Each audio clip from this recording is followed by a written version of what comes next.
Time for fresh blood, Damien announced to the entire marketing team, his expensive cologne wafting across the conference room as he clasped his hands together. Cora's stepping aside so we can take the brand to the next level. I sat there, hands folded neatly in my lap, watching faces turn toward me with expressions ranging from shock to pity.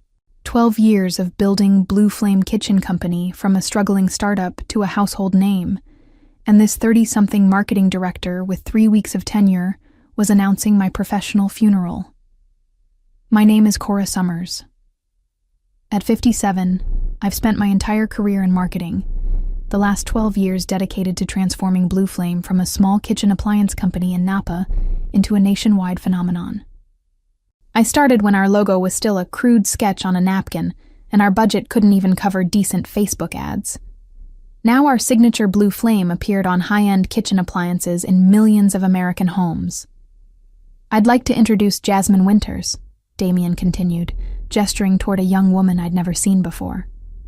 She brings 4 million Instagram followers, her own successful skincare brand, and the fresh perspective we need to connect with younger consumers. Jasmine, who couldn't be more than 24, waved enthusiastically. Her perfectly manicured hands sparkled with rings that probably cost more than my monthly salary. I offered a polite smile and nodded graciously. No drama, no tears, just professional dignity, as I watched this social media influencer with zero corporate marketing experience prepare to inherit everything I'd built. Cora has done good work getting us to this point, Damien said with the condescending tone of someone praising a child for a mediocre drawing. But marketing has evolved, and we need someone who isn't out of touch. The word stung, but I maintained my composure. Out of touch? I had tripled our market share in the past 5 years alone. My traditional family values with modern efficiency campaign had connected with working mothers across America. The Flame of Inspiration slogan I created now appeared on every product we shipped. As the meeting wrapped up, colleagues approached with awkward condolences. I assured them I was fine, that change was inevitable in business. But inside, I felt a cold fury building. Not because I'd been replaced, but because of the casual disrespect of my contributions. What Damien didn't know, what no one in that room realized, was that I had seen this coming months ago. The warning signs were there, whispered conversations that stopped when I approached, the hiring of consultants to review marketing performance, Damien's arrival, and I had prepared accordingly. As I packed my office that afternoon, I smiled at the irony. They thought I was finished. They had no idea I was just getting started. I've never been naive about corporate politics. When you're a woman who started her career in the 80s, you learn to read between the lines. 6 months ago, when the board brought in management consultants who spent more time interviewing junior staff than senior leadership, I recognized the pattern. When they hired Damien 3 weeks ago, with his vague previous job titles and LinkedIn profile full of buzzwords like disruptive innovation and digital transformation pioneer, I knew my days were numbered. My husband Thomas noticed my concern before I even voiced it. "You're bringing work stress home again," he said one evening as I stared at my laptop, reviewing our latest campaign metrics. "I haven't seen you this tense since the product recall crisis 4 years ago." Thomas had been my rock throughout my career, supporting every late night and weekend emergency. As a professor of literature, he brought a different perspective to my challenges, always asking about the narrative, the underlying story behind corporate decisions. "The new marketing director introduced himself today," I explained. "He asked how we've managed without proper social media integration, and whether I was comfortable with digital analytics. I've been running cross-platform campaigns and analyzing customer engagement metrics since before he graduated college." "Sounds like he's building a case," Thomas observed. "What's your plan?" That was always his question. Never, "How are you feeling?" but "What's your plan?" It was his way of reminding me that I always had options. The next day I called Franklin Johnson, an attorney who had previously advised our company. After describing the situation, he recommended something that had never occurred to me. You created the Flame of Inspiration slogan and campaign framework before submitting it to the company, correct? He asked. Yes, I confirmed. I developed it at home over a long weekend. The company loved it and implemented it immediately. And there's no work for hire agreement or intellectual property assignment for creative work done outside the office? I checked my contract. There wasn't. Then you should copyright it under your personal name, Franklin advised. It won't stop them from pushing you out if that's their intention, but it gives you protection and leverage.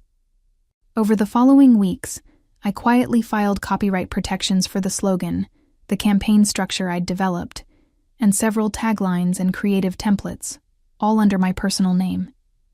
These were my creations, born from my experience and insight. If the company wanted to continue using them after showing me the door, they would need to acknowledge their value and mine. I didn't want revenge. I wanted respect. And sometimes in business, respect only comes when there's a document with your name on it. The realization that I was being systematically undermined came gradually, then suddenly, like bankruptcy, as Hemingway would say. Little things accumulated. My invitation to the quarterly strategy meeting was accidentally overlooked. My recommendations for the holiday campaign were still under review, while Damien fast-tracked his own ideas. Junior team members who used to seek my guidance now directed their questions to him, or avoided my office altogether. Then came the final confirmation. I overheard Damien speaking to our CFO in the break room. We need to skew younger with everything. Products, messaging, team members, he said, not noticing me in the hallway. Cora's demographic expertise is limited. Too focused on traditional families when we need to capture Gen Z before they develop brand loyalty elsewhere. She's been instrumental in building our brand recognition, the CFO replied. The board might have concerns about... Trust me, Damien interrupted. I've done this before. We'll keep her around through the transition, but within 6 months, we'll have a completely refreshed marketing approach. More authenticity, more digital engagement. She'll either adapt or...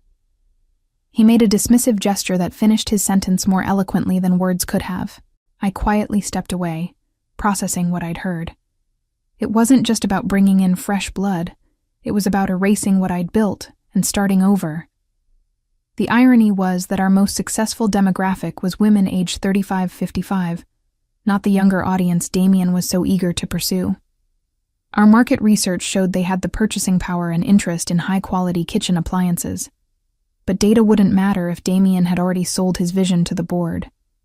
That evening, I met with Franklin at his office downtown. Spring rain tapped against the windows as I laid out everything I'd observed. Classic case of ageism wrapped in business speak, he said, leaning back in his chair. Unfortunately common, especially in marketing. I've seen it dozens of times. I've copyrighted the creative elements as you suggested, I said. What's my next move? Wait, he advised. If they're planning to replace you, let them make the first move. Don't give them cause to claim insubordination or unprofessional behavior. And if they push me out but continue using my copyrighted materials? Franklin smiled. Then we have a very straightforward legal case, and they'll quickly discover the cost of underestimating you. I followed his advice, maintaining professionalism even as I was increasingly sidelined. I watched as Damien brought in consultants from his previous job, as he scheduled innovation workshops without including me, as he began referring to legacy marketing approaches when describing campaigns I had created.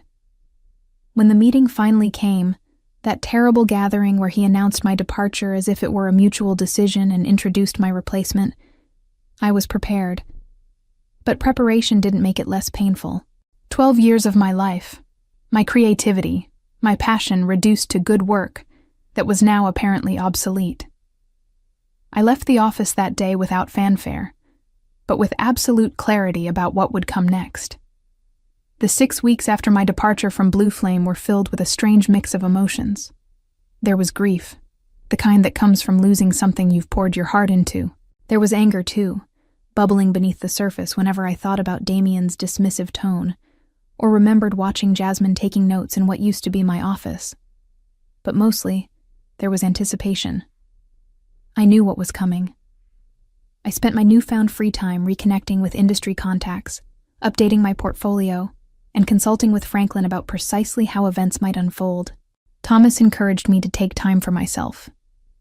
"You've earned a break after 12 years. But relaxation felt impossible.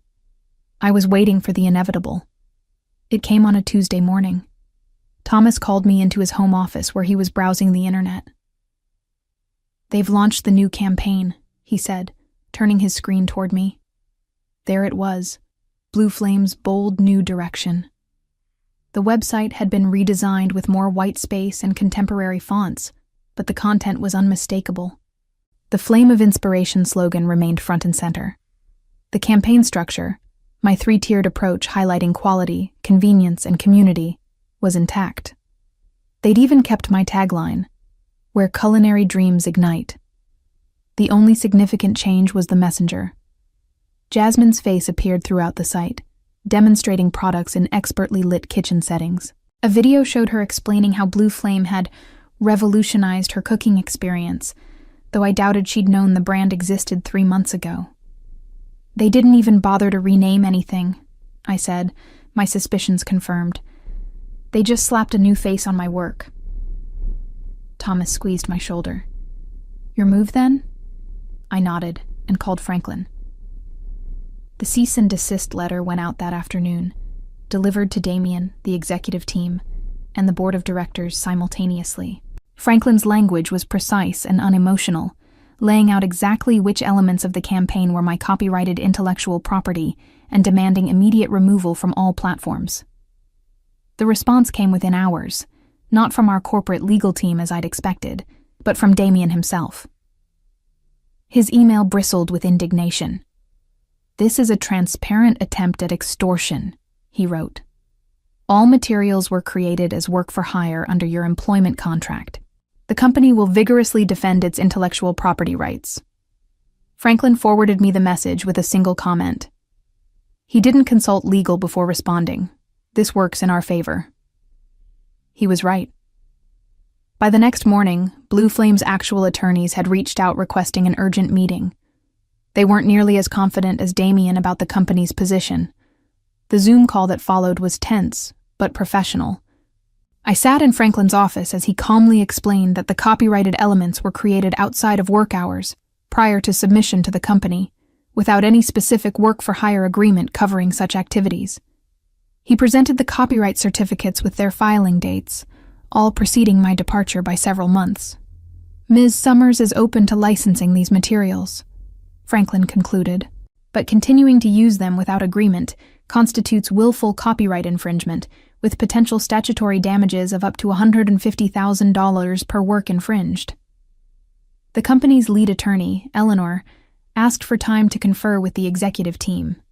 Her expression told me everything. They hadn't expected this complexity. They'd assumed anything I created automatically belonged to Blue Flame. "Of course they did," Thomas said when I recounted the meeting that evening.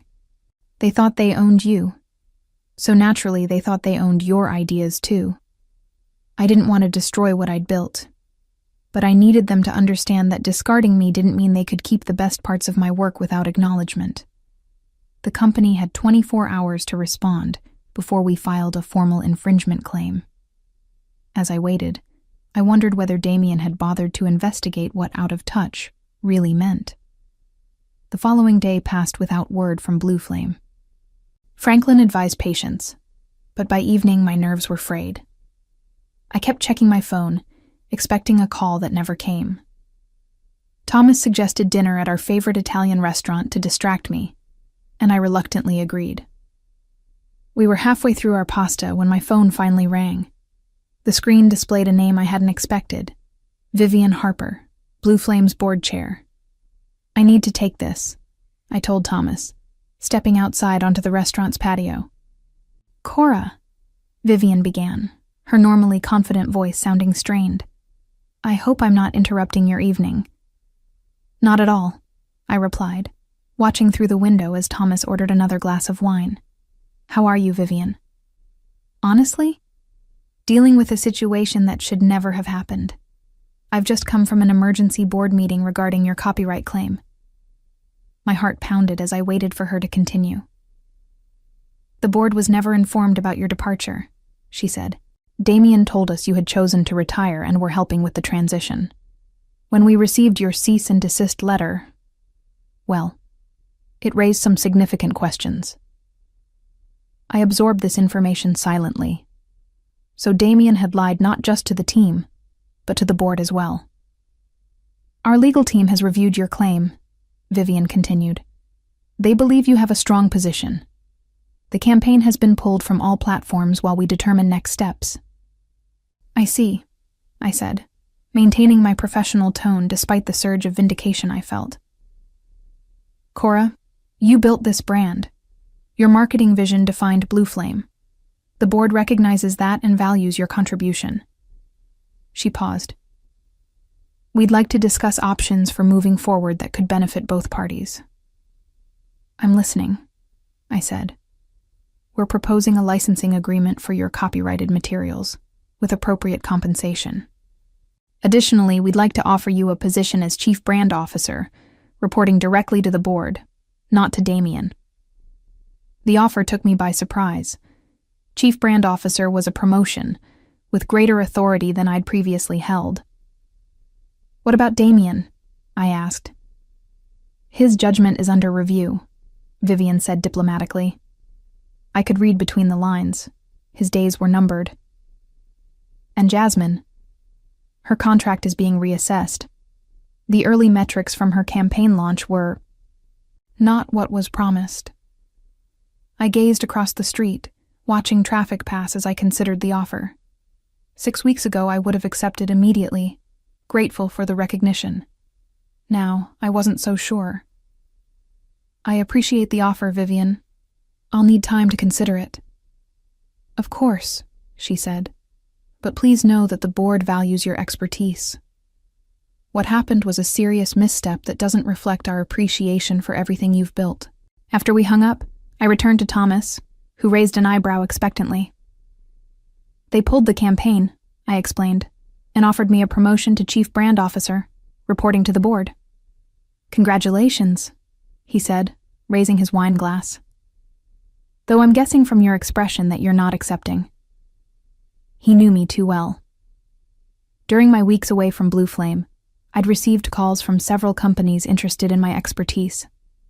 One in particular, Kitchencraft, a smaller but rapidly growing competitor, had made an intriguing offer. I'm meeting with Kitchencraft tomorrow, I said. Their CEO wants to discuss an executive position. Thomas nodded. A fresh start might be what you need. Somewhere your value won't be questioned. I took a sip of wine, contemplating the irony of the situation. Damien had pushed me out seeking fresh blood, only to find himself in a precarious position. Meanwhile, I potentially had multiple executive-level opportunities to choose from. Sometimes, being out of touch meant simply being beyond the reach of those who failed to appreciate your worth. The Kitchencraft headquarters occupied a renovated industrial building on the outskirts of Napa. Unlike Blue Flame's sterile corporate environment, their space featured exposed brick, warm lighting, and a fully functional test kitchen where new products were developed and showcased. Erica Donahue, Kitchencraft's CEO, greeted me in the lobby. At 62, she represented everything corporate America often overlooked: experience, wisdom, and the kind of strategic thinking that came from navigating business challenges across decades. Thanks for coming, Cora, she said, leading me through the office. I've admired your work at Blue Flame for years. Their loss is potentially our gain.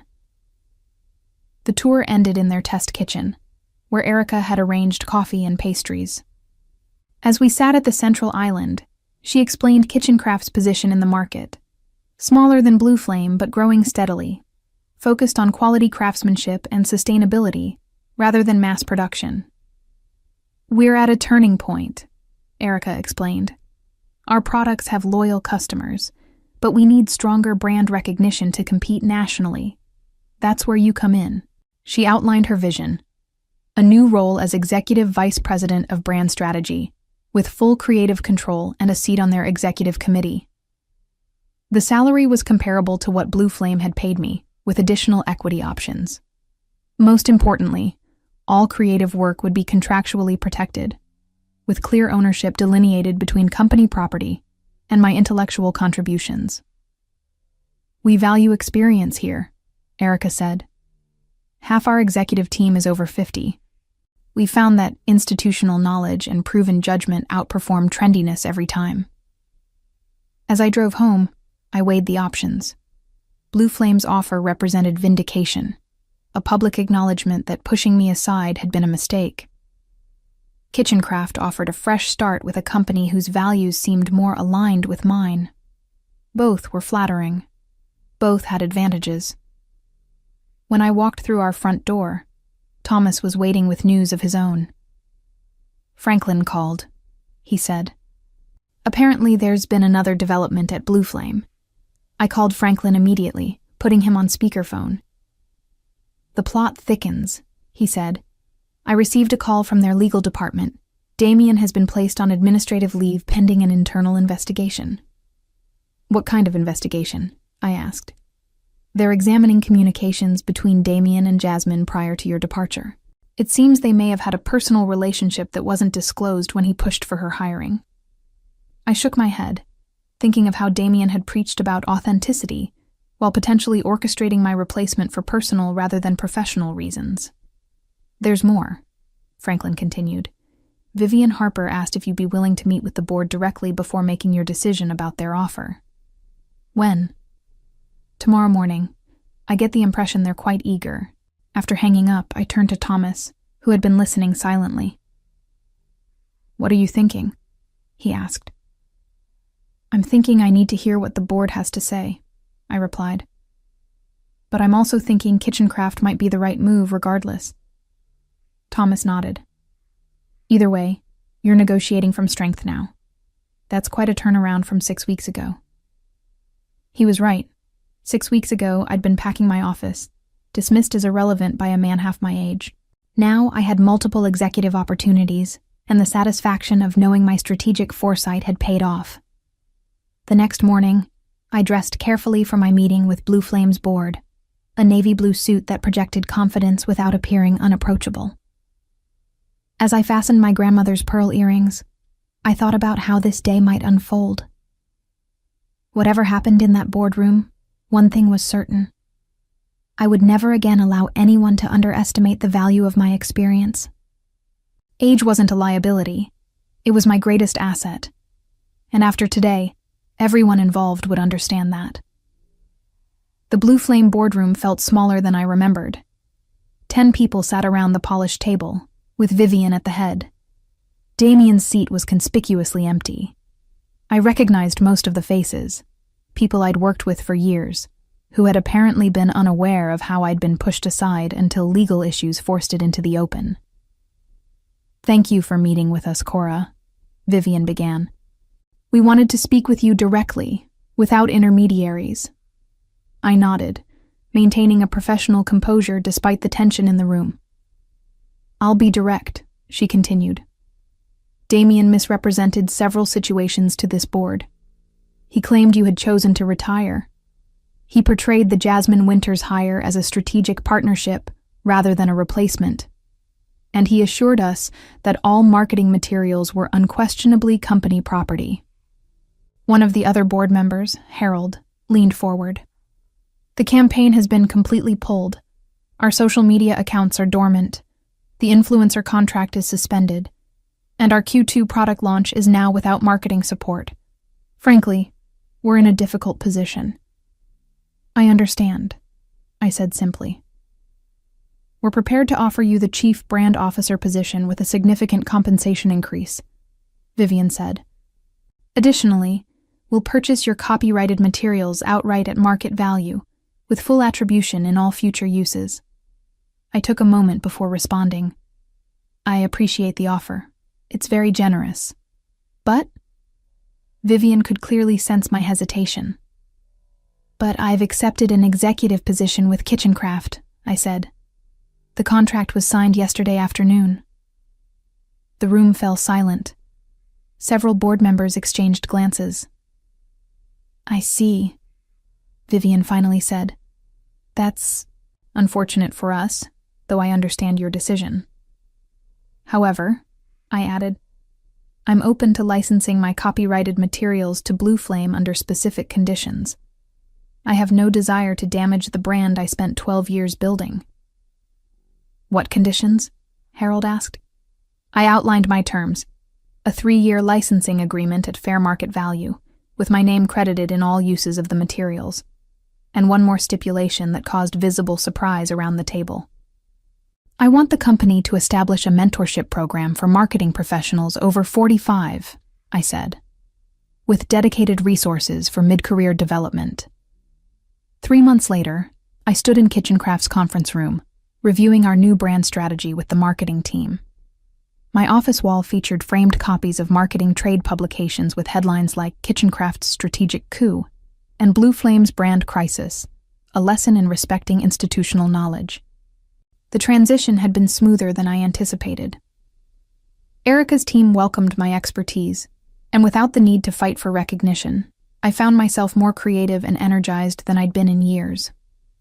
Meanwhile, the developments at Blue Flame had played out publicly and painfully. Damien had been terminated after the investigation revealed he'd been dating Jasmine for months before hiring her. A clear conflict of interest he'd hidden from HR and the board. Jasmine's contract had been terminated as well, with her final Instagram post about the situation causing additional PR headaches for the company. The mentorship program I'd required as part of my licensing agreement had launched with significant industry attention. Several marketing professionals over 50 had been hired specifically for their experience in traditional media integration, something Blue Flame had nearly abandoned in their rush to appear cutting edge. Most satisfyingly, the board had restructured their marketing department entirely, implementing new policies that emphasized balanced teams with mixed generational perspectives. Your strategy is working beautifully, Erica commented after reviewing our latest market share numbers. We've gained 3 percentage points against Blue Flame in just 1 quarter. We're just getting started, I replied. Wait until our holiday campaign launches. That evening, Thomas and I celebrated our wedding anniversary at home, raising glasses to new beginnings. To being out of touch, he toasted with a smile. May we always be beyond the reach of those who don't recognize true value, I responded, clinking my glass against his. Experience may be impossible to counterfeit, but its worth is undeniable to those wise enough to recognize it. I smiled at the thought that being pushed aside had actually led me to where I truly belonged, a company that valued wisdom as much as innovation, where my years of experience weren't just tolerated but celebrated. Sometimes the best revenge isn't about getting even, but about finally finding your rightful place.